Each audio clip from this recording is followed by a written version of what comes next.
14 anys és l'edat a la qual les xiquets i els xiquetes valencianes comencen a beure alcohol. Un 37% dels menors reconeixen que en ocasions el consumeixen amb excés. Són dades de l'Associació Espanyola contra el Càncer, que ha llançat la campanya Per ser raons no soc motxilla. La Comunitat Valenciana és la tercera autonomia en consum d'alcohol entre adolescents, per darrere del País Basc i Aragó. Bona vesprada. De seguida anem amb els detalls d'esta campanya, perquè en clau política el que preocupa a l'oposició és com es concretarà l'ajust pressupostari per valor de 365 milions d'euros anunciats el passat dissabte. El Partit Popular i Ciutadans parlen de retallades i dubten que no afecten partides socials, mentre els socis del Botànic fan front comú i ho neguen. Nos tememos que los recortes van a ser como los que ya hizo en el año 16, que sí que fueron a sanidad, a educación y a servicios sociales en un 39%. Hi ha un acord del Botànic en què sabríem que ni l'educació, ni la sanitat, ni els serveis socials anaven a estar afectats. Això no té res a veure en les retallades manos tijeras que feia el PP. I a Alacant arranca avui el juí per l'anomenat cas Comerç, en el que s'assenten en la banqueta dels acusats l'exalcalde socialista Gabriel Echavarri i dos dels seus assessors. Els acusen de fraccionar en 25 factures diferents una adjudicació per valor de 190.000 euros. Este punt va ser l'inici d'un procés que va finalitzar amb la dimissió d'Echavarri, el trencament del tripartit i la recuperació de l'alcaldia d'Alacant per part del Partit Popular.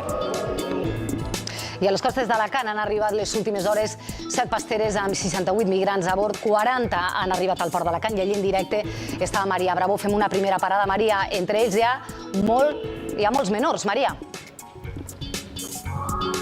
Així és, dels 68 migrants que han arribat, com heu dit, 16 són menors d'edat. A tots els atès la Creu Roja i ens confirma que majoritàriament es troben bé de salut, que han hagut d'atendre alguna hipotèrmia lleu i que sols hi ha una persona que ha hagut de ser traslladada a l'Hospital General d'Alacant.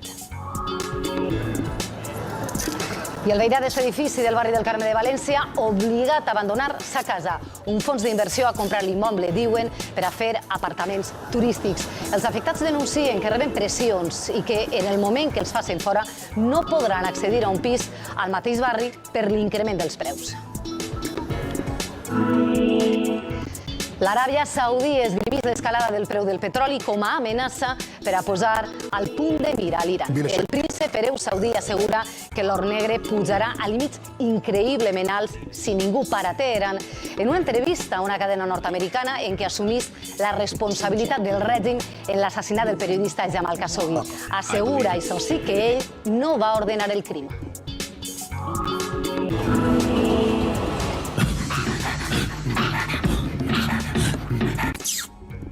Són alguns dels curts que participen en Prime Day Animation, el Festival Internacional de Curts que té lloc des d'avui a la Universitat Politècnica de València. Una primera oportunitat perquè l'estudiantat i professionals emergents de tot el món es posen en contacte i mostren el seu treball. En els esports ens farem ressò de l'estrany empat a 1 del Llevant Osasuna, un duel on Hernani va ser capaç del millor i també del pitjor. Va marcar i va acabar expulsat, duel en què la polèmica també va ser protagonista, amb un gol anul·lat a Roger per un dubtós fora de joc que va provocar la indignació de la plantilla granota. Veurem la crònica del que va passar a nit al Ciutat de València i veurem també com es presenta la tornada de la Champions a Mestalla. El València, amb la injecció de vitamines de la victòria a Sant Mamés, rep després demà l'Ajax, el líder de la Lliga holandesa i una màquina de fer gols. En porta 30 esta temporada. També repassarem, com cada dilluns, la jornada en el grup tercer de la segona divisió B. Només el Castelló i la Nucía van aconseguir guanyar els seus partits d'este cap de setmana. Cal destacar també els empats del Villarreal, que continua en la part alta de la classificació, i de l'Oriola, que torna a jugar a Los Arcos després del pas de la Dana. Veurem, a més, com tracten de recuperar les instal·lacions esportives del Benferri, amb el camp de futbol destrossat i el pavelló inservible. Els habitants d'esta localitat del Baix Segura busquen que l'esport torni a formar part del seu dia a dia. Bona vesprada. Pel que fa a la situació meteorològica, estabilitat la que tenim a hores d'ara i la que tindrem també a l'inici del mes d'octubre. Matí de boires, alguns núvols baixos, observen el cel que hi ha cap a Morella en directe, 26 graus, una temperatura entre els 24 i els 29 en general. També alguns cúmuls cap a València amb 26 graus i cel res també cap a Callosa amb una temperatura de 27 graus. La situació del dia d'avui, tranquil·la, ben fluix, temperatures no tan altes com les d'ahir, no superarem els 30, però atenció, demà iniciarem l'octubre amb temperatures que poden arribar als 34 i 35 de màxima demà al litoral, molta calor.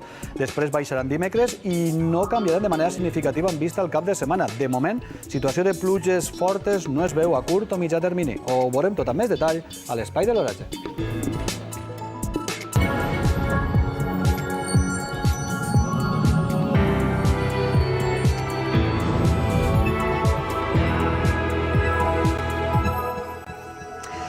Comencen a beure alcohol als 14 anys i un 37% confessen que ho fan afartades durant el cap de setmana. L'Associació Espanyola contra el Càncer ha posat damunt la taula avui aquestes dades que situen el territori valencià en la tercera autonomia en consum d'alcohol entre els joves, coincidint amb el llançament d'una campanya per a conscienciar-los, però també els pares i les mares, dels riscos del consum d'alcohol per a la seva salut.